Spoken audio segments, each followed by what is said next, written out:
कि जब शादी हो जाती है तो लड़कियों के लिए थोड़ा डिफ़िकल्ट हो जाता है पढ़ाई करना और अब खुद के लिए वक्त भी निकालना। बट मेरी मदर इन लॉ ने कभी भी मुझे ऐसे नहीं फ़ील होने दिया कि मैं यहाँ एक डॉटर इन लॉ बन के आई हूँ। वो मुझे डे वन से ही कहती थी कि तू मेरी धी है, तूने ही मेरा नाम रोशन करना है। ਪਿਆਰ ਦੇਣਾ ਤਾਂ ਬਣਦਾ ਹੀ ਸੀ, ਫਿਰ ਪੰਜਾਬੀਆਂ ਨੇ ਆਪਣੀਆਂ ਧੀਆਂ ਨੂੰ ਜੱਜ ਵੀ ਤਾਂ ਬਣਾਉਣਾ ਸੀ ਨਾ। ਇਸ ਕੁੜੀ ਨੇ ਮੇਰਾ ਨਾਮ ਰੋਸ਼ਨ ਕਰਿਆ। ਇਹ ਮੇਰੀ ਨੂੰਹ ਨਹੀਂ, ਮੇਰੀ ਬੇਟੀ ਹੈ। ਕਦੇ ਸੱਸ ਵਾਲੀ ਫੀਲਿੰਗ ਆਈ ਨਹੀਂ ਆ? ਮਾੜਾ ਮੋਟਾ ਤਾਂ ਕਦੇ ਚਾਹ ਚੂ ਰੋਟੀ ਵਗੈਰਾ? ਕਦੇ ਕਦੇ ਵੀ ਨਹੀਂ ਅੱਜ ਤੱਕ ਆਈ, ਬਲਕਿ ਇਹ ਮੇਰੇ ਕੋਲ ਆਏਗੀ ਵੀ ਨਾ, ਮੰਮਾ ਮੈਂ ਕਰਦੀ ਹਾਂ, ਮੈਨੂੰ ਇਹ ਕਹਿ ਦਿੰਦੀ ਨਹੀਂ ਬੇਟੇ ਤੂੰ ਬੈਠ, ਤੂੰ ਸਰਵ ਕਰਦੀ ਜ਼ਿਆਦਾ ਹੀ ਹੋਏਗਾ ਤੇ ਮੈਂ ਖੁਦ ਬਣਾ ਲਾਂਗੀ। ਅਸੀਂ ਟੌਪਰ ਲਿਆਏ ਜੀ ਇੱਥੇ, ਠੀਕ ਹੈ, ਸਾਡੇ ਪੰਜਾਬ ਦਾ ਮਾਣ ਵੱਧ ਗਿਆ, ਸਾਡਾ ਤਾਂ ਵਧਿਆ ਹੀ ਵਧਿਆ, ਹਰੇਕ ਪੰਜਾਬੀ ਦਾ ਬਣ ਗਿਆ। ਅੱਜ ਦੀ ਤਰੀਕ 'ਚ ਸੰਸਕਾਰ ਹੀ ਮੈਟਰ ਕਰਦੇ ਆ, ਔਰ ਸੰਸਕਾਰ ਵੀ ਤੁਸੀਂ they are not taught, they are demonstrated. ਤੁਹਾਨੂੰ ਸਿਖਾਉਣੇ ਪੈਂਦੇ ਬੱਚੇ ਨੂੰ, ਆਪਣੀ ਜ਼ਿੰਦਗੀ ਉਹ ਚੱਲਣੀ, ਤਰਜ਼ੇ ਜ਼ਿੰਦਗੀ ਆਪਣੀ ਦਿਖਾਉਣੀ ਪੈਂਦੀ ਬੱਚੇ ਨੂੰ। ਤੇ ਇਹ ਸਾਡੇ ਕਲਾਸ ਦੇ ਸੀਗੇ ਟੌਪਰ, ਠੀਕ ਹੈ, ਤੇ ਮੈਂ ਸੀਗਾ ਬੈਕ ਬੈਂਚਰ। ਤੇ ਹੌਲੀ ਹੌਲੀ ਮੈਂ ਇੱਕ ਬੈਂਚ ਅੱਗੇ ਆਉਂਦਾ ਰਿਹਾ, ਇੱਕ ਬੈਂਚ ਅੱਗੇ ਆਉਂਦਾ ਰਿਹਾ, ਮੇਰੇ ਨੰਬਰ ਵੱਧਦੇ ਰਹੇ ਜਿਵੇਂ ਥੋੜ੍ਹਾ ਟਾਈਮ ਆਇਆ। ਫਿਰ ਫਾਈਨਲੀ ਜਦ ਮੈਂ ਲਾਅ 5 ਸਾਲ ਖ਼ਤਮ ਕੀਤੇ, ਮੈਂ ਵੀ ਟੌਪ 5 ਵਿੱਚ ਸੀਗਾ। ਤੁਹਾਡੇ ਪਿੱਛੇ ਵੀ ਇਹ ਪੈਣਗੇ ਕਿਉਂਕਿ ਤੁਸੀਂ ਸਲੈਂਗ ਪੰਜਾਬੀ ਤਾਂ ਬੋਲ ਰਹੇ ਹੋ, ਕਿਤਾਬੀ ਭਾਸ਼ਾ ਫਿਰ ਹੁਣੇ ਡੰਡੀ ਨਾਲ ਸਿਖਾਉਣਗੇ। ਬਿਲਕੁਲ ਜੀ, ਬਿਲਕੁਲ, ਤੁਸੀਂ ਬਿਲਕੁਲ ਠੀਕ ਕਹਿ ਰਹੇ ਹੋ। ਜੱਜ ਦਾ ਕੰਮ ਬੋਲਣਾ ਨਹੀਂ, ਲਿਖਣਾ ਹੈ, ਤੇ ਲਿਖਣ 'ਚ ਇਹ ਮਾਹਰ ਹੈ। ਇਹ ਮੈਨੂੰ ਸਿਖਾਉਂਦੀ ਹੈ, ਬੋਲਣ ਦੀ ਇਹਨੂੰ ਲੋੜ ਨਹੀਂ ਹੈ, ਇਹਦਾ ਪੈਨ ਤੇ ਕਲਮ ਬੋਲੇਗਾ। ਕਿ ਜਿਸ ਤਰ੍ਹਾਂ ਅਸੀਂ ਮੈਂ ਆਪਣੀ ਬੇਟੀ ਨੂੰ ਕਰਦੀ ਹੁੰਦੀ ਸੀ, ਇਹ ਮੇਰੀ ਬੇਟੀ ਦੂਸਰੀ ਆਈ ਹੈ, ਰੱਬ ਨੇ ਦਿੱਤੀ ਹੈ, ਬਿਲਕੁਲ ਉਹਨੂੰ ਉੱਦਾਂ ਹੀ ਸਪੋਰਟ ਕਰਨਾ, ਜਿੱਦਾਂ ਉਹ ਚਾਹੇਗੀ ਉਹਦੀ ਪੂਰੀ ਹੈਲਪ ਕਰਨੀ ਹੈ। ਹੁਣ ਫਿਰ ਸਹੇਲੀਆਂ 'ਚ ਪੂਰੀ ਟੌਰ ਬਣ ਗਈ? ਹਾਂਜੀ ਪੂਰੀ ਬਣ ਗਈ ਜੀ, ਪੂਰੀ। ਹਾਂਜੀ ਬਿਲਕੁਲ, ਹਾਂਜੀ। ਆਪਣੇ ਬੇਟੇ ਤੇ ਉਸ ਉਨ ਤੋਂ ਜ਼ਿਆਦਾ ਮੈਨੂੰ ਉਹ ਕੁੜੀ ਦੇ ਮਾਣ ਹੈ, ਬਹੁਤ ਜ਼ਿਆਦਾ ਪਿਆਰ ਕਰਦੇ, ਮੈਨੂੰ ਬਹੁਤ ਰਿਗਾਰਡ ਕਰਦੀ, ਔਰ मैं बहुत ज़्यादा प्यार करता हूँ। किसी की ज़िंदगी और मौत का फैसला सुनाना होता है आपको, उसके लिए क्या आपकी स्ट्रेटजी है, क्या आपका ख्वाब? जज को भगवान की पदवी पर रखते हैं लोग, तो मैं इतनी बड़ी अगर भगवान ने मेरे पे बख्शी है और भगवान का नाम लेकर ही हर काम करूँगी, और मुझे यकीन है कि भगवान मुझसे कोई ऐसा काम नहीं करवाएंगे जो मुझे नहीं करना चाहिए। ਬਹੁਤ ਸਵਾਗਤ ਹੈ ਜੀ, ਰੋਜ਼ਾਨਾ ਸਪੋਕਸਮੈਨ ਦੇਖ ਰਹੇ ਹੋ ਤੇ ਮੈਂ ਹਾਂ ਰਮਨ ਤੂਰ। ਪੰਜਾਬ ਦੀ ਝੋਲੀ ਇਸ ਵੇਲੇ ਲਬਾਲਬ ਮਾਣ ਦੇ ਨਾਲ ਭਰੀ ਹੋਈ ਹੈ ਤੇ ਇਸ ਮਾਣ ਨੂੰ ਮਹਿਸੂਸ ਕਰਵਾਉਣ ਦੇ ਵਿੱਚ ਪੰਜਾਬ ਦੀਆਂ ਧੀਆਂ ਨੇ ਬਹੁਤ ਵੱਡਾ ਯੋਗਦਾਨ ਪਾਇਆ ਹੈ। ਇਸ ਵੇਲੇ ਜਦੋਂ ਇੱਕ ਤੋਂ ਇੱਕ ਖਬਰ ਆ ਰਹੀ ਹੈ ਤੁਹਾਡੇ ਦਰਵਾਜ਼ਿਆਂ ਤੱਕ ਕਿ ਇੱਕ ਧੀ ਇਸ ਜਿਹੜੀ ਆ ਜ਼ਿਲ੍ਹੇ ਦੀ ਜੱਜ ਬਣ ਗਿਆ, ਇੱਕ ਧੀ ਇਸ ਪਿੰਡ ਦੀ ਜਿਹੜੀ ਆ ਜੱਜ ਬਣ ਗਈ ਹੋਈ ਹੈ, ਤੇ ਉਹਦੇ ਵਿੱਚ ਹੀ ਇਸ ਵੇਲੇ ਪੰਜਾਬ ਦੀ ਝੋਲੀ ਦੇ ਵਿੱਚ ਮਾਣ ਪਾਉਣ ਵਾਲੀ ਹਰਿਆਣੇ ਦੀ ਧੀ, ਪਰ ਪੰਜਾਬ ਦੀ ਅਸਲੀ ਤੇ ਹਮੇਸ਼ਾ ਲਈ ਬਣ ਚੁੱਕੀ ਧੀ ਜਿਹੜੀ ਆ ਸ਼ੈਫਾਲਿਕਾ ਸੁਨੇਜਾ ਦੇ ਨਾਲ ਬੈਠੀ ਹੋਈ ਹਾਂ, ਉਹਨਾਂ ਦੇ ਪੂਰੇ ਪਰਿਵਾਰ ਦੇ ਨਾਲ ਬੈਠੀ ਹੋਈ ਹਾਂ। ਸਭ ਤੋਂ ਪਹਿਲਾਂ ਤਾਂ ਸ਼ੈਫਾਲਿਕਾ ਤੁਹਾਨੂੰ ਬਹੁਤ ਬਹੁਤ ਮੁਬਾਰਕਾਂ, ਕਿਉਂਕਿ ਬੜੀ ਲੰਬੀ ਮਿਹਨਤ ਦੇ ਬਾਅਦ ਜਿਹੜਾ ਇਹ ਚੀਜ਼ ਮਿਲਦੀ ਆ। ਜੀ, ਥੈਂਕ ਯੂ ਵੈਰੀ ਮਚ। ਇਹਦੇ ਨਾਲ ਹੀ ਮੈਨੂੰ ਇਹ ਜ਼ਰੂਰ ਦੱਸ ਦਿਓ ਸ਼ੁਰੂਆਤੀ, ਕਿਉਂਕਿ ਤੁਸੀਂ ਆਪਣੇ ਘਰ 'ਚ ਪਹਿਲੇ ਜੱਜ ਨਹੀਂ ਹੋ, ਆਪਣੀ ਵਿਰਾਸਤ ਨੂੰ ਅੱਗੇ ਲੈ ਕੇ ਤੁਰ ਰਹੇ ਹੋ, ਅਤੇ ਉਸ ਕਿਤੇ ਨਾ ਕਿਤੇ ਕਹਿ ਰਹੇ ਹੋ ਕਿ ਪਰੰਪਰਾ ਨੂੰ ਤੋੜਦੇ ਨਜ਼ਰ ਆ ਰਹੇ ਹੋ, ਜਿੱਥੇ ਕਿਹਾ ਜਾਂਦਾ ਕਿ ਪੁੱਤ ਹੀ ਆਪਣੇ ਪੇਕਿਆਂ ਦੀ ਜਾਂ ਆਪਣੇ ਪਰਿਵਾਰ ਦੀ ਪਰੰਪਰਾ ਅੱਗੇ ਲੈ ਕੇ ਜਾਂਦੇ ਆ। ਕੀ ਪਿਛੋਕੜ ਆ ਤੁਹਾਡਾ, ਕਿੱਥੋਂ ਬਿਲੋਂਗ ਕਰਦੇ ਹੋ, ਔਰ ਪਰਿਵਾਰ ਦੇ ਵਿੱਚ ਕੌਣ ਕੌਣ ਇਸੇ ਚੀਜ਼ ਦੇ ਨਾਲ ਜੁੜਿਆ ਹੋਇਆ ਹੈ? जी, मेरे नाना जी डिस्ट्रिक्ट एंड सेशन जज थे, अब वो नहीं है इस दुनिया में। मेरी मदर इस वक्त डिस्ट्रिक्ट एंड सेशन जज हैं हिसार में। तो जैसे आपने कहा कि एक स्टीरियोटाइप ब्रेक हो रहा है, तो मेरे 2 मामा हैं। तो मेरे नाना जी भी यही चाहते थे कि उनके दोनों बेटे ही उनकी लेगेसी कैरी फॉरवर्ड करें, बट मेरी मदर ने फॉरवर्ड किया उसे। वैसे ही अब हम 2 सिस्टर्स हैं, तो मैं भी, मेरी मदर भी यही चाहती थी कि मेरी दोनों बच्चियाँ मेरी लेगेसी कैरी फॉरवर्ड करें। तो I am very grateful to God and almighty कि मैं अब वो कर पा रही हूँ, और मेरी मेहनत अब रंग लाई है, and I am making her proud. इसमें ये भी बात होती है कि जब आप मेहनत की बात करते हो, अब मैंने एकदम से लैंग्वेज पकड़ ली आपके वाली हिंदी, हालांकि इसके साथ और ये इंग्लिश के साथ हम पंजाबियों का 36 का आंकड़ा है, पर इसके बावजूद भी आपकी मैं बहुत सोहबत सुन रही थी आपके घर वालों से कि आपने पंजाबी के साथ बहुत, हालांकि आप बोल नहीं पा रहे और मैं ऐसे बोल के आपको समझा पा रही हूँ, पंजाबी में आपके बहुत अच्छे मार्क्स आए हैं। कैसे आपने ये सब सीखा और कैसे एग्ज़ाम में इतने अच्छे नंबर लिए पंजाबी में? ये मैम इसका श्रेय मैं पूरी तरीके से अपनी फैमिली को देना चाहूँगी, क्योंकि मैंने पंजाब का एग्ज़ाम ही इसलिए अपीयर किया क्योंकि मेरे हस्बैंड यहाँ पंजाब से बिलोंग करते थे, तो उन्होंने ही मुझे ऊड़ा एड़ा से लेकर पंजाबी कैसे बोलनी है, कैसे लिखनी, हालांकि मैं बोलनी सीख नहीं पाई हूँ, अभी भी मुझे डांट पड़ती है कि बोलती क्यों नहीं, बट पढ़नी लिखनी समझनी सब मुझे उन्होंने सिखाई है। तो सिर्फ एग्ज़ाम क्लियर करने के लिए, और अब थैंकफुली मेरे one of the highest marks हैं पंजाबी में, तो बस उसका श्रेय तो मैं ही नहीं दूंगी, इन्होंने ही मुझे पंजाबी में क्योंकि पंजाब का एग्ज़ाम क्लियर करने के लिए पंजाबी इज़ कंपलसरी, तो और उसी से ही मेरिट डिसाइड होती है, लैंग्वेज पेपर से ही। तो ऐसे ही मैंने मेहनत की और पंजाबी अब मैं लिख भी सकती हूँ, पढ़ भी सकती हूँ, समझ भी बहुत अच्छे से सकती हूँ, बोलनी मैं सीख लूँगी धीरे धीरे। हमारे यहाँ पे ये हमेशा सोचा जाता है कि अगर अच्छे घर के बच्चे हैं और पैसे की कहीं कमी नहीं है, पढ़ी लिखी फैमिली से, तो उनको किसी तरह की स्ट्रगल फेस नहीं करनी पड़ती, अच्छी फैमिली से आते हैं, अच्छे स्कूल्स में पढ़ते हैं और ऐसे करके बड़े ओहदे पे चले जाते हैं। क्या उन लोगों जैसी स्ट्रगल को आप महसूस कर पाते हो या फेस की है? क्योंकि सभी को लगता है कि बड़ी आसानी से ये तो इस मुकाम पे पहुँच गए, वो कोई ऐसी चीज़ें या यहाँ पे आपको लेट डाउन करने की कोशिश की गई, यहाँ पे लगा कि हौसला टूट रहा है, अब मैं आगे नहीं बढ़ पाऊँगी, और उसको आपने सारी चीज़ों को पीछे हटा के यहाँ तक पहुँचे? इस मामले में मैं बहुत ग्रेटफुल हूँ, मैं बहुत ब्लेस्ड हूँ कि इस तरीके का मुझे कोई स्ट्रगल फेस नहीं करना पड़ा, चाहे वो मेरे मैटरनल होम हो या मेरा मैट्रिमोनियल होम हो। बट ये ज़रूर बात है कि जब शादी हो जाती है तो लड़कियों के लिए थोड़ा डिफ़िकल्ट हो जाता है पढ़ाई करना और अब खुद के लिए वक्त भी निकालना। बट मेरी मदर इन लॉ ने कभी भी मुझे ऐसे नहीं फ़ील होने दिया कि मैं यहाँ एक डॉटर इन लॉ बन के आई हूँ। वो मुझे डे वन से ही कहते थे कि तू मेरी धी है, तूने ही मेरा नाम रोशन करना है। तो उससे मुझे ज़्यादा मोटिवेशन मिलती थी कि मैंने अब इनका नाम रोशन करना है, तो उसी मोटिवेशन से ही मैं तैयारी करती थी। और कभी भी उन्होंने मुझे किसी चीज़ के लिए मना नहीं किया, कोई में से एक्सपेक्टेशंस नहीं रखी। जैसे खाना बनाने के लिए नहीं मुझे कभी कुछ कहते थे, जो मैं करती थी अपने मन से करती थी कि मुझे उनकी सेवा करनी है सिर्फ इसलिए। तो इस चीज़ के लिए मैं बहुत बहुत थैंकफुल हूँ कि मुझे कोई स्ट्रगल नहीं फेस करनी पड़ी। प्यार देना तो बनता ही सी, फिर पंजाबियां ने अपनी ਧੀਆਂ ਨੂੰ जज भी तो बनाना सी ना। सो उनकी ही ब्लेसिंग्स और उनकी ही उन प्रेयर्स की वजह से बनी हूँ। जो जितनी उन्होंने मेरे लिए प्रेयर्स की है, शायद वो मैं खुद भी अपने लिए नहीं इतनी प्रे करती थी जितना मेरी मदर इन लॉ ਮੇਰੇ ਲਈ। ਮਾਵਾਂ ਹਮੇਸ਼ਾ ਰੱਬ ਦੇ ਕੀਤੇ ਹੋਏ ਫੈਸਲੇ ਬਦਲ ਦਿੰਦੀਆਂ। ਸੋ ਮਾਂ ਤੇ ਬਾਪੂ ਨਾਲ ਵੀ ਗੱਲ ਕਰਾਂਗੇ, ਪਰ ਪਹਿਲਾਂ ਬਾਈ ਜੀ ਨੇ ਕਰੀਏ ਬਹੁਤ ਬਹੁਤ ਮੁਬਾਰਕਾਂ। ਵੈਸੇ ਤੁਸੀਂ ਉਹਨਾਂ ਤੋਂ ਪਿੱਛੇ ਰਹਿ ਗਏ ਹਨਾ, ਫੇਲ ਹੋ ਗਏ। ਹਾਂਜੀ ਜੀ ਬਿਲਕੁਲ, ਮੈਂ ਵੀ ਇੰਟਰਵਿਊ ਫੇਸ ਕੀਤੀ ਤੇ 3.5 ਨੰਬਰਾਂ ਤੋਂ ਮੇਰਾ ਫਾਈਨਲਿਸਟ ਵਿੱਚ ਰਹਿ ਗਿਆ। ਬਟ ਮੈਨੂੰ ਬਹੁਤ ਮਾਣ ਮਹਿਸੂਸ ਹੋ ਰਿਹਾ ਹੈ। ਜਿਵੇਂ ਤੁਸੀਂ ਵੀ ਆਏ ਮੈਨੂੰ ਕਿਹਾ ਕੰਗ੍ਰੈਚੁਲੇਸ਼ਨ ਸਰ, ਉਹਨੂੰ ਤਾਂ ਕਿਸੇ ਨੇ ਇੰਨੇ ਕੰਗ੍ਰੈਚੁਲੇਟ ਕੀਤੇ ਨਹੀਂ ਜਿਹਨੇ ਮੈਨੂੰ ਕੀਤਾ ਹੈ। ਕਿਉਂਕਿ ਜਿਵੇਂ ਸਾਡੀ ਪ੍ਰਥਾ ਹੁੰਦੀ ਹੈ ਨਾ ਪਿੰਡਾਂ ਵਿੱਚ ਕਿ ਜੇ ਸਰਪੰਚ ਜਨਾਨੀ ਬਣ ਗਈ ਤਾਂ ਆਦਮੀ ਹੀ ਹੁੰਦਾ ਹੈ। ਮੈਂ ਤਾਂ ਜੀ ਆਪਣੇ ਆਪ ਨੂੰ ਜੱਜ ਹੀ ਕਹਿ ਰਿਹਾ, ਮੇਰੇ ਲਈ 3 ਨੰਬਰ ਘੱਟ ਵੱਧ ਕੁਛ ਨਹੀਂ ਹੈ, ਮੇਰੇ ਲਈ ਤਾਂ 5th ਰੈਂਕ ਆਇਆ ਪੂਰੇ ਪਰਿਵਾਰ ਦਾ।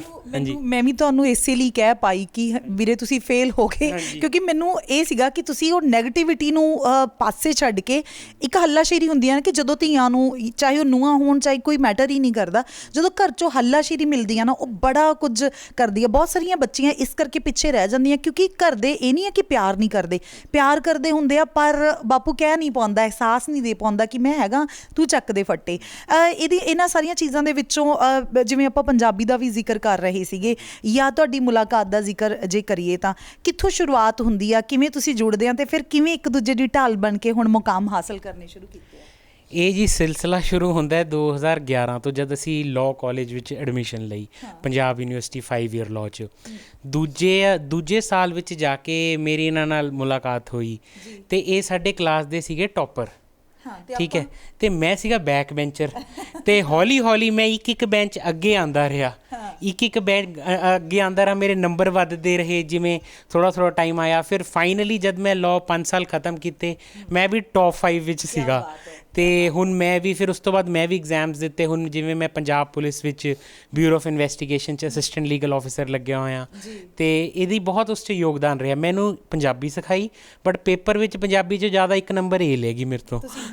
ਹਾਂਜੀ, ਤਾਂ ਇਹ ਤਾਂ ਬਹੁਤ ਹੀ ਜ਼ਿਆਦਾ ਐਗਜ਼ਾਮਪਲ ਹੈ ਮੇਰੇ ਲਈ, ਕਿਉਂਕਿ ਪੜ੍ਹਾਈ ਲਿਖਾਈ ਨੂੰ ਮਤਲਬ ਕਿਸੇ ਨੇ ਅਗਰ ਮੈਨੂੰ ਇਹਦੇ ਪਿੱਛੇ ਪਾਇਆ, ਇਸ ਪਾਸੇ ਪਾਇਆ ਹੈ, ਤਾਂ ਉਹ ਇਹਨੇ ਹੀ ਕੀਤਾ, ਬਹੁਤ ਹੈਲਪ ਕੀਤੀ ਹੈ। ਇਹਦੀ ਨੌਲੇਜ, ਇਹਦਾ ਵੇ ਆਫ ਲਰਨਿੰਗ, ਬਹੁਤ ਮੈਂ ਇਸ ਤੋਂ ਬਹੁਤ ਕੁਛ ਸਿੱਖਿਆ। ਸਿੱਖਿਆ ਤੇ ਮੈਨੂੰ ਮਾਣ ਮਹਿਸੂਸ ਹੁੰਦਾ ਕਿ ਮੈਂ ਆਪਣੀ ਵਾਈਫ ਤੋਂ ਇੰਨਾ ਕੁਝ ਸਿੱਖਿਆ ਹੈ। ਔਰ ਇਹ ਵੀ ਤੁਹਾਨੂੰ ਮੁਬਾਰਕ ਦੇਣੀ ਬਣਦੀ ਹੈ ਕਿ ਬਿਲਕੁਲ ਫਾਇਦੇ ਦਾ ਸੌਦਾ ਦੇ ਕੇ ਔਰ ਸਭ ਤੋਂ ਪਿਆਰੀ ਤੇ ਵਧੀਆ ਕੁੜੀ ਤੇ ਇੱਕ ਜੱਜ ਜਿਹੜੀ ਹੈ ਹਰਿਆਣੇ ਤੋਂ ਖੋਹ ਲਿਆਂਦੀ ਆਪਾਂ, ਹੈ ਨਾ। ਹਾਂਜੀ ਜੀ ਬਿਲਕੁਲ, ਮੈਂ ਤਾਂ ਕਹਿੰਦਾ ਅਸੀਂ ਟੌਪਰ ਲਿਆਏ ਜੀ ਇੱਥੇ, ਠੀਕ ਹੈ। ਸਾਡੇ ਪੰਜਾਬ ਦਾ ਮਾਣ ਵੱਧ ਗਿਆ, ਸਾਡਾ ਤਾਂ ਵਧਿਆ ਹੀ ਵਧਿਆ, ਹਰੇਕ ਪੰਜਾਬੀ ਦਾ ਬਣ ਗਿਆ।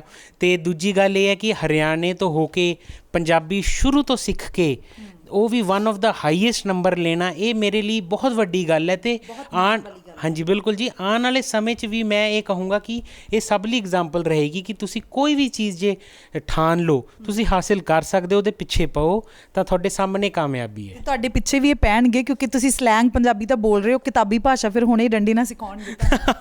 ਬਿਲਕੁਲ ਜੀ ਬਿਲਕੁਲ, ਤੁਸੀਂ ਬਿਲਕੁਲ ਠੀਕ ਕਹਿ ਰਹੇ ਹੋ। ਮੈਂ ਜਿਹੜਾ ਪੈਰ ਕਹਾੜੀ ਦੇ ਉੱਤੇ ਨਹੀਂ ਜੀ ਕੋਈ ਨਹੀਂ, ਬੋਲਣ ਵਾਲੀ ਪੰਜਾਬੀ ਤਾਂ ਸਿੱਖ ਜਾਏਗੀ। ਜਦ ਕੰਮ ਜੱਜ ਦਾ ਕੰਮ ਬੋਲਣਾ ਨਹੀਂ ਲਿਖਣਾ ਹੈ, ਤੇ ਲਿਖਣ 'ਚ ਇਹ ਮਾਹਰ ਹੈ, ਇਹ ਮੈਨੂੰ ਸਿਖਾਉਂਦੀ ਹੈ। ਬੋਲਣ ਦੀ ਇਹਨੂੰ ਲੋੜ ਨਹੀਂ ਹੈ, ਇਹਦਾ ਪੈਨ ਤੇ ਕਲਮ बोलेगा। बिल्कुल सही। ਹਾਂਜੀ, ਇਹਦੇ ਨਾਲ मैं एक चीज़ ਤੁਹਾਨੂੰ ज़रूर पूछना चाहनी है, जैसे हम देखते हैं स्पेशली हरियाणा में, पंजाब में भी लड़कियों की ज़िंदगी कोई बहुत आसान नहीं रही है। एंड स्पेशली अगर खाप पंचायतों की बात की जाए तो किसी की निजी ज़िंदगी, किसी की जीने की जो आज़ादी होती है उस पर बहुत कुछ होता है। एज अ जज ऐसे हालातों में, हालांकि आपने खुद बोला कि मैंने फेस नहीं किए, पर आप को एहसास होगा कि बहुत सारी लड़कियां शायद यहाँ से भी कहीं आगे जा सकती हैं, पर इसी वजह से उनके हाथ से वो मौके जो है वो छीन लिए जाते हैं। इन सब चीज़ों के बारे में क्या सोचते हैं? और जो लड़कियां अभी डर के मारे अंदर घुटन में हैं, आपको देख के बहुत तिलमिला रही होंगी कि हम भी कुछ करें, उनके लिए क्या संदेश देना चाहोगे? उनके लिए मैं यही संदेश देना चाहूँगी कि सबसे ज़रूरी चीज़ है अपने ऊपर भरोसा रखना। अगर अपने ऊपर भरोसा है और आप भगवान में विश्वास रखते हैं, परमात्मा पे भरोसा रखते हैं, तो सब कुछ मुमकिन हो सकता है। और घर वालों को और हर फैमिली को ये समझना चाहिए कि आज अब वो टाइम नहीं रह गया। जैसे आपने कहा कि बेटे ही नाम रोशन करते हैं, आजकल हर फील्ड में बेटियां ही सबसे आगे हैं। तो सबको ये बात समझनी चाहिए कि अपनी बेटियों को मोटिवेट करें, उन्हें पढ़ाएं लिखाएं और उनकी सुरक्षा के प्रति ध्यान दें, और कि वो आपका ज़रूर नाम रोशन करेंगी। मैम ਨੂੰ ਪੁੱਛ ਲੈਂਦੇ ਆ, ਤੁਹਾਡੇ ਬੇਟਾ ਬੇਟੀ ਕਹਿ ਸਕਦੇ ਆ ਕਿ ਬੜਾ ਪ੍ਰਾਊਡ ਫੀਲ ਹੁੰਦਾ ਹੈ ਨਾ, ਕਿਵੇਂ ਦਾ ਮਹਿਸੂਸ ਹੁੰਦਾ ਤੇ ਕੀ ਅੱਗੇ ਤਵੱਕੂ ਕਰਦੇ ਆ ਕਿ ਇਹ ਖਾਸ ਤੌਰ ਤੇ ਜਿਵੇਂ ਹਰਿਆਣੇ ਦੀਆਂ ਮੈਂ ਬੇਟੀਆਂ ਦੀ ਗੱਲ ਕੀਤੀ ਹੈ, ਕੋਈ ਬਹੁਤ ਚੰਗੇ ਹਾਲਾਤ ਜਿਹੜੇ ਉੱਥੇ ਬੱਚੀਆਂ ਦੇ ਨਹੀਂ ਆ, ਜਿਹੜੀਆਂ ਸਪੋਰਟਸ ਦੇ ਵਿੱਚ ਆ ਗਈਆਂ ਜਾਂ ਇੱਦਾਂ ਨਿਕਲੀਆਂ ਠੀਕ ਆ, ਪਰ ਗਰਾਊਂਡ ਲੈਵਲ ਤੇ ਕੋਈ ਬਹੁਤ ਚੰਗੇ ਹਾਲਾਤ ਨਹੀਂ ਆ, ਕੀ ਤੁਸੀਂ ਸਿੱਖਿਆ ਦਿੰਦੇ ਆ ਤੇ ਫੀਲ ਕੀ ਕਰ ਰਹੇ ਇਸ ਵੇਲੇ ਘਰ 'ਚ? ਮੈਂ ਬਹੁਤ ਪ੍ਰਾਊਡ ਫੀਲ ਕਰ ਰਹੀ ਹਾਂ, ਬਹੁਤ ਖੁਸ਼ੀ ਫੀਲ ਕਰ ਰਹੀ ਹਾਂ। ਇਸ ਕੁੜੀ ਨੇ ਮੇਰਾ ਨਾਮ ਰੋਸ਼ਨ ਕਰਿਆ। ਇਹ ਮੇਰੀ ਨੂੰਹ ਨਹੀਂ, ਮੇਰੀ ਬੇਟੀ ਹੈ। ਹਾਂਜੀ, ਬਾਕੀ ਕਦੇ ਸੱਸ ਵਾਲੀ ਫੀਲਿੰਗ ਆਈ ਨਹੀਂ ਆ ਮਾੜਾ ਮੋਟਾ ਤਾਂ? ਕਦੇ ਚਾਹ ਚੂ ਰੋਟੀ ਵਗੈਰਾ ਕਦੇ ਵੀ ਨਹੀਂ ਅੱਜ ਤੱਕ ਆਈ, ਬਲਕਿ ਇਹ ਮੇਰੇ ਕੋਲ ਆਏਗੀ ਵੀ ਨਾ, ਮੰਮਾ ਮੈਂ ਕਰਦੀ ਹਾਂ, ਮੈਂ ਇਹਨੂੰ ਇਹ ਕਹਿ ਦਿੰਦੀ ਹਾਂ ਨਹੀਂ ਬੇਟੇ ਤੂੰ ਬੈਠ, ਤੂੰ ਸਰਵ ਕਰਦੀ ਜ਼ਿਆਦਾ ਹੀ ਹੋਏਗਾ ਤੇ ਮੈਂ ਖੁਦ ਬਣਾ ਲਾਂਗੀ। ਮੈਂ ਇਹਨੂੰ ਹਮੇਸ਼ਾ ਪੂਰੀ ਹੈਲਪ ਕਰੀ ਹੈ ਇਹਦੀ ਕਿ ਵੀ ਇਹ ਕਿਸੇ ਤਰ੍ਹਾਂ ਆਪਣਾ ਏਮ ਹਾਸਿਲ ਕਰ ਸਕੇ। ਹਾਂਜੀ, ਔਰ ਪੰਜਾਬ ਦੇ ਵਿੱਚ ਅਸੀਂ ਪਹਿਲਾਂ ਹੀ ਜਿਵੇਂ ਮੈਂ ਗੱਲ ਕੀਤੀ ਹੈ ਕਿ ਬੱਚੀਆਂ ਜਿਹੜੀਆਂ ਵਾ ਜਾਂ ਆਮ ਤੌਰ ਤੇ ਔਰਤਾਂ ਘਰ ਦੇ ਵਿੱਚ ਹੀ ਕਈ ਵਾਰ ਬਹੁਤ ਚੰਗਾ ਮਾਹੌਲ ਦੇ ਨਹੀਂ ਪਾਉਂਦੀਆਂ, ਬੱਚੇ ਬੜੀ ਲੰਬੀ ਉਡਾਰੀ ਦੇ ਹੁੰਦੇ ਆ।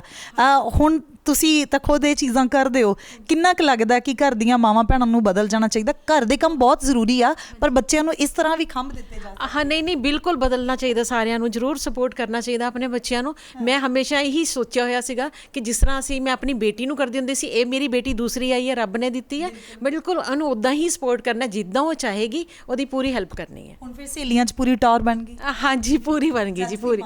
ਹਾਂਜੀ ਬਿਲਕੁਲ, ਹਾਂਜੀ, ਥੈਂਕ ਯੂ।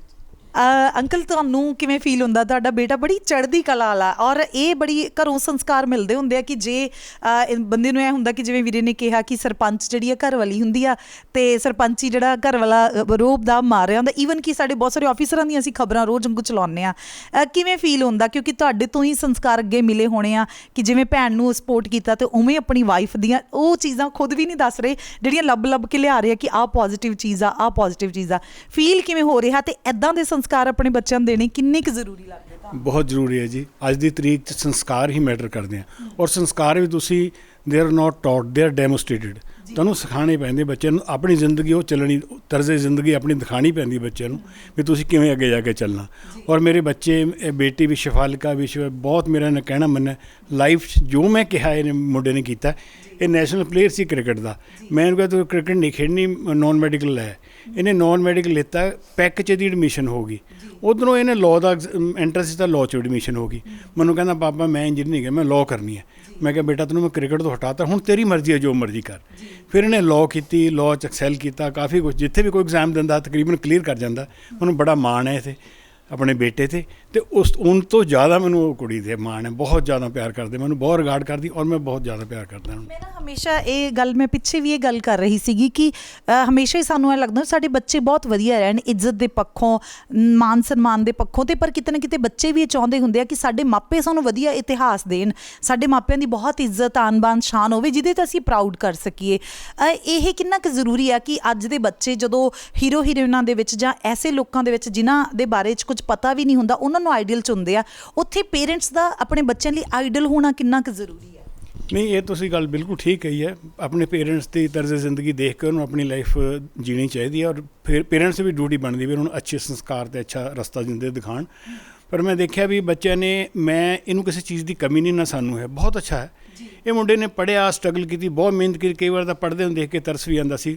ਪਰ ਇਹ ਮੈਨੂੰ ਕਹਿੰਦਾ ਪਾਪਾ ਮੈਂ ਤੁਹਾਡੇ ਵਾਸਤੇ ਜੱਜ ਬਣਨਾ, ਇੱਦਾਂ ਹੀ ਕਿ ਮੈਂ ਲਾਈਫ 'ਚ ਰਾਈਜ਼ ਕਰਨਾ, ਜੋ ਵੀ ਕਰਨਾ। ਹਾਲੇ ਚਾਹੇ 2-3 ਮੰਦਰ ਰਿਹਾ, ਕੋਈ ਪ੍ਰੋਬਲਮ ਹੈ, ਕੁਛ ਪਰਮਾਤਮਾ ਹੋਰ ਰਸਤਾ ਦੇਖੇਗਾ। ਪਰ ਇਹਨਾਂ ਨੇ ਬਹੁਤ ਜ਼ਿਆਦਾ, ਮੈਂ ਬਹੁਤ ਖੁਸ਼ ਹੁੰਦਾ ਇਸ ਗੱਲ 'ਤੇ ਵੀ ਬੱਚੇ ਤੁਹਾਡੇ ਕਹਿਣੇ 'ਚ ਹੋਣ। ਜ਼ਿੰਦਗੀ 'ਚ ਤੁਹਾਡੀ ਅਸਲੀ ਕਮਾਈ ਤੁਹਾਡੇ ਬੱਚੇ ਹੈ, ਅਗਰ ਉਹ ਸਹੀ ਹੈ। ਮੈਂ ਉਹ ਵੀ ਲੋਕ ਦੇਖੇ ਬੱਚੇ ਨਸ਼ਿਆਂ 'ਚ ਪਏ ਆ, ਪਰੇਸ਼ਾਨ ਰਹਿੰਦੇ ਆ, ਬੜਾ ਰਿਲੈਕਸ ਕਰਦੇ ਹਾਂ, ਬਹੁਤ ਖੁਸ਼ ਹਾਂ ਅਸੀਂ। ਪਰਮਾਤਮਾ ਦਾ ਲੱਖ ਲੱਖ ਸ਼ੁਕਰ ਹੈ ਵੀ ਇੱਦਾਂ ਦੇ ਬੱਚੇ ਮਿਲੇ, ਇੱਦਾਂ ਦਾ ਬੇਟਾ ਮਿਲਿਆ, ਇੱਦਾਂ ਦੀ ਬਹੂ ਮਿਲੀ। ਮੇਰੀ ਬੇਟੀ ਵੀ ਡਾਕਟਰ ਹੈ, ਬਹੁਤ ਅੱਛੀ कुड़ी हो गई। हाँ, ये मेरा लास्ट क्वेश्चन है। वैसे मैं बोलती हूँ कि आपकी जजमेंट के बारे में तो नहीं पूछ सकते, कैसी कैसी जजमेंट दोगी आप, पर ये कितना ज़रूरी है कि जैसे जजेस पे भी बहुत सी चीज़ें ऐसी चलती हैं कि ये ऐसा नहीं होना चाहिए। हालांकि मानयोग अदालत पे तो किसी तरह का किंतु परंतु नहीं किया जा सकता। आप अपने फ़ैसलों को लेके क्या ख्वाब देखते हैं कि मुझे ऐसे फ़ैसले देने हैं और किन चीज़ों का ध्यान रखना है? क्योंकि ये भी तो एक ख्वाब होता है ना कि मैं जज की कुर्सी पे बैठूंगी, किसी की ज़िंदगी और मौत का फ़ैसला सुनाना होता है आपको। उसके लिए क्या आपकी स्ट्रैटेजी है, क्या आपका ख्वाब है? बस मेरा ख्वाब यही है कि मैं कुछ भी ऐसा ना करूं जो मुझे नहीं करना चाहिए, किसकी वजह से क्योंकि जज को भगवान की पदवी पर रखते हैं लोग। तो मैं इतनी बड़ी, अगर भगवान ने मेरे पे बख्शी है कि मैं इस पोजीशन के लायक मुझे अगर समझा है, तो मैं भगवान का नाम लेकर ही बैठूंगी चेयर पे और भगवान का नाम लेकर ही हर काम करूंगी। और मुझे यकीन है कि भगवान मुझसे कोई ऐसा काम नहीं करवाएंगे जो मुझे नहीं करना चाहिए। बस बाकी तो सब जिन लड़कियों के पास इस तरह की फैमिली नहीं है, जिन लड़कियों के पास कोई ऐसा रास्ता ही नहीं है जिस पे चल के वो कुछ बन जाए, पर उसके बावजूद वो बनने की अपेक्षा तो रखती हैं, ख्वाब रखती हैं, और हो सकता है कुछ सालों के बाद हमको आके मिल के बोलें कि आपने उस वक्त ये बात बोली थी, हमने उसी को रखा। उन लड़कियों को क्या खास जो टिप देना चाहेगी, क्या खास उन्हें, जिनके पास कोई सपोर्ट ही नहीं है? बस उन्हें उम्मीद नहीं कभी छोड़नी चाहिए। उम्मीद पर, कहते हैं ना, उम्मीद पर दुनिया कायम है। तो अगर उन्हें अपने ऊपर विश्वास है कि वो कोई भी मुकाम हासिल कर सकती हैं, तो उन्हें उम्मीद रखनी चाहिए। और बस उन्हें भगवान से अपने परमात्मा को प्रेयर करते रहने चाहिए कि हम जो हासिल करना चाहते हैं वो हम कर सकें, और बस वो ज़रूर वो हासिल करेंगी। उम्मीद पर ही सब कुछ, दुनिया कायम है। तो उम्मीद नहीं कभी छोड़नी चाहिए। जैसे मैंने उम्मीद नहीं छोड़ी कि एक होप होती है कि नहीं मैं कर लूँगी, तो बस गिव अप नहीं करना, नेवर गिव अप एटीट्यूड होना चाहिए। तो कोई ना कोई रास्ता मिल ही जाता है, कहीं ना कहीं से आपको ज़रिया मिल जाएगा। ਲਾਸਟ ਤੁਹਾਡੇ ਅਸੀਂ ਜ਼ਰੂਰ ਲੈਣਾ ਚਾਹਾਂਗੇ, ਕਿਉਂਕਿ ਬਹੁਤ ਪੋਜ਼ਿਟਿਵਿਟੀ ਤੇ ਚੜ੍ਹਦੀ ਕਲਾ ਜਿਹੜੀ ਸਾਨੂੰ ਗੁਰੂ ਸਾਹਿਬਾਨਾਂ ਨੇ ਦਿੱਤੀ ਹੋਈ ਆ, ਹਨਾ, ਕਿ ਚਾਹੇ ਰਸਤੇ ਬੰਦ ਹੋਣ ਸ਼ਾਇਦ ਕ੍ਰਿਕਟ 'ਚ ਹੁੰਦੇ ਤੇ ਆਪਾਂ ਖਾਂਦੇ ਪੀਂਦੇ ਘਰ ਦੇ ਦੋਨੇ ਜਾਣੇ ਭੈਣ ਭਰਾ ਨਾ ਲੱਗਦੇ ਹਨ। ਸੋ ਕੀ ਸੁਨੇਹਾ ਦਓਗੇ ਵੀਰੇ ਜਿਹੜੀਆਂ ਫੈਮਲੀਆਂ ਦੇ ਵਿੱਚ ਨਹੀਂ ਆ, ਈਵਨ ਕਿ ਸਹੁਰੇ ਘਰ ਵਿਆਹ ਕੇ ਕੁੜੀਆਂ ਨੂੰ ਐਂ ਲੱਗਦਾ ਕਿ ਹੁਣ ਤਾਂ ਜ਼ਿੰਦਗੀ ਖਤਮ ਆ, ਕਹਾਣੀ ਖਤਮ, ਬੱਚੇ ਪੈਦਾ ਕਰੋ ਤੇ ਆਪਣੀ ਜ਼ਿੰਦਗੀ, ਕੀ ਉਹਨਾਂ ਪਰਿਵਾਰਾਂ ਨੂੰ ਸੁਨੇਹਾ ਦਓਗੇ ਜਿਨ੍ਹਾਂ ਨੂੰ ਮੌਕੇ ਦੇ ਦੇਣੇ ਚਾਹੀਦੇ ਆਪਣੀਆਂ ਬੱਚੀਆਂ ਨੂੰ, ਤਾਂ ਕਿ ਉਹ ਇਸੇ ਮੁਕਾਮ ਤੇ ਆ ਕੇ ਬੈਠ ਸਕਣ? ਬਿਲਕੁਲ ਜੀ, ਤੁਸੀਂ ਬਿਲਕੁਲ ਠੀਕ ਕਿਹਾ ਕਿ ਇੱਕ ਹਮਸਫਰ ਦੀ ਸਮਝ ਕਿੰਨੀ ਕਾਊਂਟ ਕਰਦੀ ਇਹਦੇ 'ਚ? ਨਹੀਂ, ਬਹੁਤ ਜ਼ਿਆਦਾ ਕਰਦੀ ਹੈ। ਮੈਂ ਤਾਂ ਇੱਕ ਚੀਜ਼ ਮੰਨਦਾ, ਚਾਹੇ ਵਿਆਹ ਤੋਂ ਪਹਿਲਾਂ ਤੁਹਾਡੀ ਪੇਰੈਂਟਸ ਦੀ ਸਪੋਰਟ, ਵਿਆਹ ਤੋਂ ਬਾਅਦ ਤੁਹਾਡੇ parents in law, parents, husband the support, ਬਹੁਤ ਬਹੁਤ ਵੱਡਾ ਰੋਲ ਪਲੇ ਕਰਦੀ ਹੈ ਕਿ ਤੁਸੀਂ ਕੁਝ ਵੀ ਅਚੀਵ ਕਰਨਾ ਚਾਹੋ। ਅੱਜ ਦੇ ਟਾਈਮ ਵਿੱਚ ਜਿਵੇਂ ਸ਼ਿਫਾਲਿਕਾ ਦੀ ਏਜ 29 ਹੋ ਗਈ ਹੈ, ਮੇਰੀ ਵੀ ਏਜ ਹੋ ਗਈ 30, ਮੈਂ ਪੁਲਿਸ 'ਚ ਹਾਂ। ਸਾਨੂੰ ਘਰਦਿਆਂ ਤੋਂ ਇੰਨੀ ਕੁ ਸਪੋਰਟ ਮਿਲੀ ਹੈ ਕਿ ਤੁਸੀਂ ਆਪਣਾ ਜੀਵਨ ਜੀਓ, ਇਹ ਨਹੀਂ ਹੈ ਕਿ ਤੁਸੀਂ ਕਮਾਓ ਇਹੀ ਕਰੋ। ਘਰ ਆਉਣ ਨੂੰ ਦਿਲ ਕਰੇ। ਬਿਲਕੁਲ ਜੀ, ਬਿਲਕੁਲ ਬਿਲਕੁਲ ਇਹੋ ਜਿਹਾ ਮਾਹੌਲ ਹੋਣਾ ਚਾਹੀਦਾ, ਇੱਕ ਜਿਵੇਂ ਕਹਿੰਦੇ ਆਪਾਂ ਇੰਗਲਿਸ਼ 'ਚ ਕੰਡਿਊਸਿਵ ਇਨਵਾਇਰਮੈਂਟ, ਜਿਵੇਂ ਘਰ ਦਾ ਮਾਹੌਲ ਇਹੋ ਜਿਹਾ ਹੋਣਾ ਚਾਹੀਦਾ ਕਿ ਕੋਈ ਸਾਨੂੰ ਕਹੇ ਨਾ, ਸਾਡੇ ਅੰਦਰੋਂ ਆਏ ਕਿ ਅਸੀਂ ਇਹਦੇ ਲਈ ਕੁਝ ਕਰੀਏ। ਹੁਣ ਜਿਵੇਂ ਸ਼ਿਫਾਲਿਕਾ, ਇਹਨੂੰ ਕਿਸੇ ਨੇ ਪ੍ਰੈਸ਼ਰਾਈਜ਼ ਨਹੀਂ ਕੀਤਾ, ਇਹਦਾ ਮਨ ਸੀਗਾ ਮੈਂ ਸਾਰਿਆਂ ਨੂੰ ਪ੍ਰਾਊਡ ਫੀਲ ਕਰਾਵਾਂ। ਤਾਂ ਇਹੋ ਜਿਹਾ ਮਾਹੌਲ ਹੋਣਾ ਘਰੇ ਬਹੁਤ ਜ਼ਿਆਦਾ ਜ਼ਰੂਰੀ ਹੈਗਾ। ਨਵਾਂ ਸ਼ਬਦ ਸਿੱਖਿਆ ਸ਼ਿਫਾਲਿਕਾ ਤੋਂ ਕਿ ਟੀਚਾ ਹੋਣਾ ਚਾਹੀਦਾ ਕਿ ਆਪਣੀ ਫੈਮਿਲੀ ਨੂੰ ਖੁਸ਼ ਰੱਖਣਾ। ਬਿਲਕੁਲ ਜੀ, ਬਿਲਕੁਲ। ਇਹ ਤਾਂ ਮੈਨੂੰ ਹੋਰ ਬਹੁਤ ਪੰਜਾਬੀ ਦੇ ਬਿਲਕੁਲ ਪਰਟੀਕੂਲਰ ਸ਼ਬਦ ਦੱਸਦੀ ਹੈ ਕਿ ਐਂ ਬੋਲੋ ਤੁਸੀਂ, ਇਹੋ ਜਿਹੀ ਸ਼ਬਦਾਵਲੀ ਤੁਹਾਡੀ ਹੋਣੀ ਚਾਹੀਦੀ ਹੈ। ਅਸੀਂ ਤਾਂ ਬੋਲਦੇ ਹਾਂ ਜਿਵੇਂ ਬੋਲਣ ਵਾਲੀ, ਇਹ ਬਿਲਕੁਲ ਬੁਕਿਸ਼ ਲੈਂਗੁਏਜ। ਅਤੇ ਮੈਂ ਬਹੁਤ ਹੀ ਖੁਸ਼ ਹੁੰਦਾ ਕਿ ਇਹਦੀ ਜੱਜਮੈਂਟਸ 'ਚ ਪੰਜਾਬੀ ਹੋਏ ਭਾਵੇਂ ਇੰਗਲਿਸ਼ ਹੋਏ, ਉਹ ਰਿਫਲੈਕਟ ਕਰੇਗਾ ਅਤੇ ਆਮ ਲੋਕਾਂ ਨੂੰ ਉਹਦਾ ਬਹੁਤ ਫਾਇਦਾ ਹੋਊਗਾ। ਅਤੇ ਤੁਹਾਨੂੰ ਸਭ ਤੋਂ ਜ਼ਿਆਦਾ ਫਾਇਦਾ। ਹਾਂਜੀ ਜੀ, ਬਿਲਕੁਲ ਬਿਲਕੁਲ, ਨੋ ਡਾਊਟ। ਸੋ ਇਹ ਬੜਾ ਖੂਬਸੂਰਤ ਜਿਹਾ ਪਰਿਵਾਰ ਔਰ 5ਵੇਂ ਰੈਂਕ ਦੇ ਨਾਲ ਇਹ ਜਿਹੜੇ ਸ਼ਿਫਾਲਿਕਾ ਜੱਜ ਬਣੇ ਆ ਔਰ ਬੇਹੱਦ ਮਾਣ ਜਿਹੜਾ ਮਹਿਸੂਸ ਕਰ ਰਿਹਾ ਪੰਜਾਬ ਖਾਸ ਤੌਰ 'ਤੇ, ਕਿਉਂਕਿ ਇਹ ਪੰਜਾਬ ਦੀ ਜਿਹੜੀ ਆ ਹਮੇਸ਼ਾ ਦੇ ਲਈ ਮਾਣਮੱਤੀ ਧੀ ਆ। ਔਰ ਬਹੁਤ ਜਲਦੀ ਜਿਹੜੀ ਆ 1 ਸਾਲ ਦੀ ਟ੍ਰੇਨਿੰਗ ਤੋਂ ਬਾਅਦ ਤੁਸੀਂ ਜਿਹੜੇ ਆ ਜੱਜ ਦੀ ਕੁਰਸੀ ਦੇ ਉੱਤੇ ਬੈਠ ਜਾਓਗੇ ਅਤੇ ਬਹੁਤ ਪ੍ਰਾਊਡ ਜਿਹੜਾ ਪਰਿਵਾਰ ਕਰ ਰਿਹਾ। ਔਰ ਖਾਸ ਖੂਬਸੂਰਤ ਜਿਹੜੀ ਆ ਇਸ ਫੈਮਿਲੀ ਦੀ ਚੀਜ਼ ਦੇਖਣ ਨੂੰ ਮਿਲੀ ਆ ਕਿ ਹਮਸਫਰ ਬਹੁਤ ਸਪੋਰਟਿਵ ਹੈਗੇ ਆ ਔਰ ਫੈਮਿਲੀ ਜਿਹੜੀ ਆ ਇਨ-ਲॉ ਫੈਮਿਲੀ ਉਹ ਬਹੁਤ ਸਪੋਰਟਿਵ ਆ। ਮੇਰੇ ਖਿਆਲ ਦੇ ਵਿੱਚ ਸਮਾਜ ਨੂੰ ਇਸ ਗੱਲ ਦੀ ਖੁਸ਼ੀ ਮਨਾਉਣ ਦੇ ਨਾਲ ਹਮੇਸ਼ਾ ਦੇ ਲਈ ਇਹ ਚੀਜ਼ ਸਿੱਖ ਵੀ ਲੈਣੀ ਚਾਹੀਦੀ ਆ ਕਿ ਧੀਆਂ, ਚਾਹੇ ਉਹ ਤੁਹਾਡੀਆਂ ਨੂੰਹਾਂ ਹੋਣ ਜਾਂ ਫਿਰ ਤੁਹਾਡੀਆਂ ਧੀਆਂ ਹੋਣ, ਉਹਨਾਂ ਦੇ ਲਈ ਬਹੁਤ ਖੁੱਲ੍ਹੇ ਮੌਕੇ ਔਰ ਬਹੁਤ ਸੋਹਣਾ ਮਾਹੌਲ ਜਿਹੜਾ ਕ੍ਰੀਏਟ ਕਰਨਾ ਬਣਦਾ, ਅਤੇ ਨਾਲ ਦੀ ਨਾਲ ਆਪਣੇ ਪੁੱਤਾਂ ਨੂੰ ਬਚਾਉਣਾ ਵੀ ਬੇਹੱਦ ਜ਼ਰੂਰੀ ਆ। ਇਹਨਾਂ ਨੂੰ ਚੰਗਾ ਮਾਹੌਲ ਦਿੱਤਾ ਜਾਵੇ, ਮਾਪੇ ਜਿਹੜੇ ਆ ਚੰਗੀ ਵਿਰਾਸਤ, ਚੰਗਾ ਇਤਿਹਾਸ ਜਿਹੜੇ ਆਪਣੇ ਬੱਚਿਆਂ ਸਾਹਮਣੇ ਖੜਾ ਕਰਨ, ਤਾਂ ਕਿ ਬੱਚੇ ਉਹਨਾਂ ਨੂੰ ਹੀ ਆਪਣਾ ਆਈਡੀਅਲ ਬਣਾ ਕੇ ਆਪਣੀ ਜ਼ਿੰਦਗੀ ਦੇ ਵਿੱਚ ਉਹ ਮੁਕਾਮ ਹਾਸਲ ਕਰ ਲੈਣ ਜਿਨ੍ਹਾਂ ਬਾਰੇ ਸ਼ਾਇਦ ਮਾਪਿਆਂ ਨੇ ਵੀ ਨਾ ਸੋਚਿਆ ਹੋਵੇ। ਇਸ ਪੇਸ਼ਕਸ਼ ਦੇ ਵਿੱਚ ਇੰਨਾ ਹੀ, ਦਿਓ ਇਜਾਜ਼ਤ। ਸ਼ੁਕਰੀਆ।